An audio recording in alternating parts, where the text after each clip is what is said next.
بسم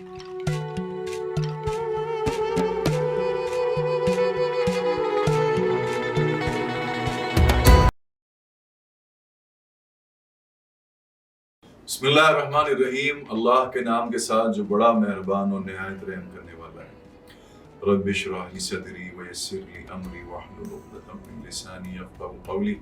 اللهم صل علی محمد وعلی آل محمد كما صلیت علی ابراہیم وعلی آل ابراہیم انک حمید مجید۔ اللهم بارک علی محمد وعلی آل محمد كما بارکت علی ابراہیم وعلی آل ابراہیم انک حمید مجید۔ ناظرین و سامعین، رمضان رواں دوا ہیں اور جس طرح گزر رہے ہیں، دل تو چاہتا ہے کہ اس طرح تھام لیں اس مہینے کو، گزرنے نہ دیں، کیونکہ اس مہینے کی ایک ایک دن، ایک ایک گھڑی، ایک ایک شب بہت قیمتی ہے۔ لیکن بہرحال اس مہینے کو تو گزر ہی جانا ہے۔ بہت سارے ہم میں سے ایسے ہمارے لوگ، رشتہ دار، دوست احباب ہوں گے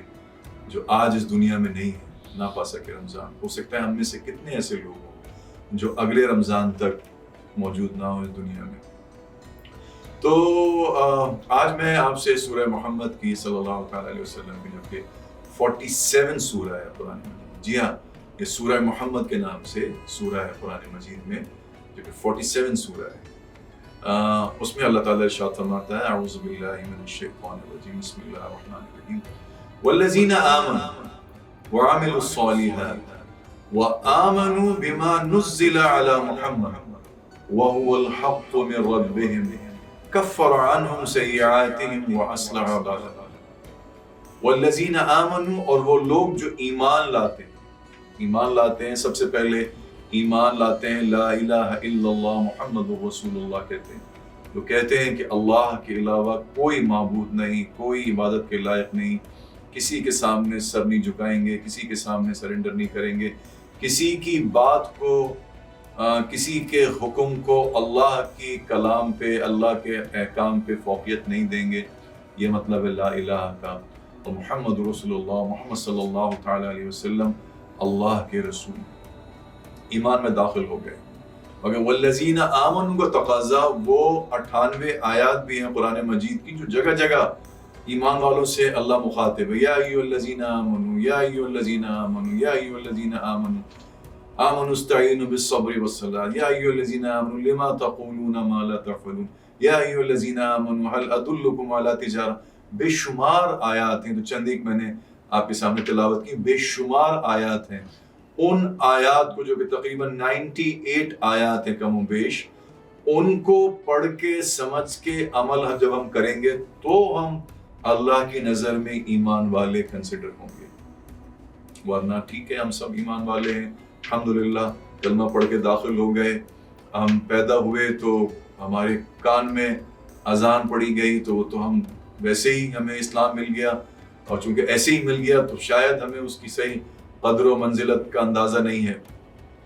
اور یہی وجہ ہے کہ شاید بہت سارے جو لوگ ریورٹ ہوتے ہیں اسلام کی طرف، وہ بہت پریکٹسنگ مسلمان ہوتے ہیں، کیونکہ وہ بائی چانس مسلمان نہیں ہوتے، وہ بائی چوائس مسلم ہوتے ہیں۔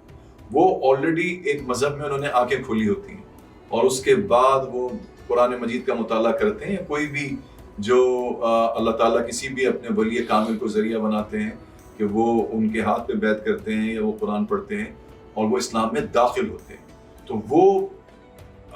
ہم سے زیادہ پریکٹسنگ مسلمان ہوتے ہیں، کیونکہ وہ بائی چوائس مسلمان ہوتے ہیں، بائی چانس نہیں ہوتے۔ تو اس آیت میں اللہ تعالیٰ ایمان والوں سے مخاطب ہے، والذین آمنوا، وہ لوگ جو ایمان لاتے ہیں میرے کلام پہ، قرآن مجید کی ایک ایک آیات پر جو ایمان والوں سے مخاطب ہے۔ والذین آمنوا وعملوا الصالحات، اور اعمال صالح بھی کرتے ہیں۔ قرآن مجید میں جہاں بھی آپ یہ سبجیکٹ پڑھیں گے، آمنوا اس کے ساتھ عمل الصالحات، آمنوا وعملوا الصالحات، الگ الگ نہیں ہے۔ ایمان لانا اور عمل صالح کرنا یہ دونوں لازم و ملزوم ہیں، یعنی ایک دوسرے سے جڑے ہیں، یعنی وہ ایمان ہی نہیں ہے جو اعمال صالح کی صورت میں نمودار نہ ہو، ظاہر نہ ہو۔ تو والذین آمنوا، وہ لوگ جو ایمان لاتے ہیں، وعملوا الصالحات، اور نیک اعمال کرتے ہیں، وآمنوا بما نزل علی محمد، اور اس پہ بھی ایمان لاتے ہیں جو کہ محمد صلی اللہ تعالی علیہ وسلم پہ نازل ہوا۔ اب میرا آپ سے ایک سوال ہے کہ کیا نازل ہوا نبی صلی اللہ تعالی علیہ وسلم پہ، نبی صلی اللہ تعالی علیہ وسلم پہ کیا نازل ہوا؟ ہم جانتے ہیں کہ نبی صلی اللہ علیہ وسلم پہ قرآن مجید نازل ہوا.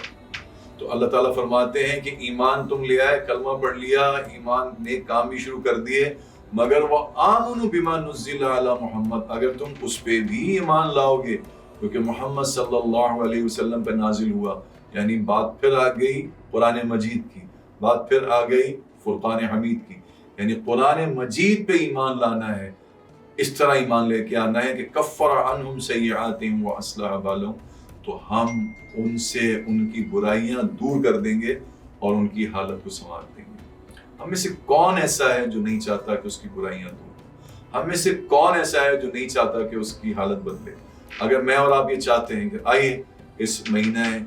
رمضان میں اس بات کا مصمم ارادہ کریں کہ ہم قرآن مجید کو سمجھ کے پڑھیں گے، کیونکہ یہی نبی صلی اللہ علیہ وسلم پر نازل ہوا، اور یہاں اللہ حکم دے رہا ہے کہ اس پہ ایمان لاؤ جو کہ نبی صلی اللہ علیہ وسلم پہ نازل ہوا. صرف زبانی ایمان نہیں کہ بھئی ہمارا تو اندھا ایمان ہے جو کچھ قرآن میں لکھا ہوا ہے. پڑھ کے، دیکھ کے، سمجھ کے، اس پہ عمل کر کے، اس پہ ریسرچ کر کے، آپ جو بھی قرآن، آپ جس آپ کا مکتبہ فکر کے قرآن مجید آپ پڑھتے ہیں، جو کچھ آپ کے والدین پڑھتے رہیں، آپ اسی قرآن سے ہدایت دیں، مگر سمجھ کے پڑھیں. تو آج کا میرا پیغام جو ہے میرے لیے اور آپ سب کے لیے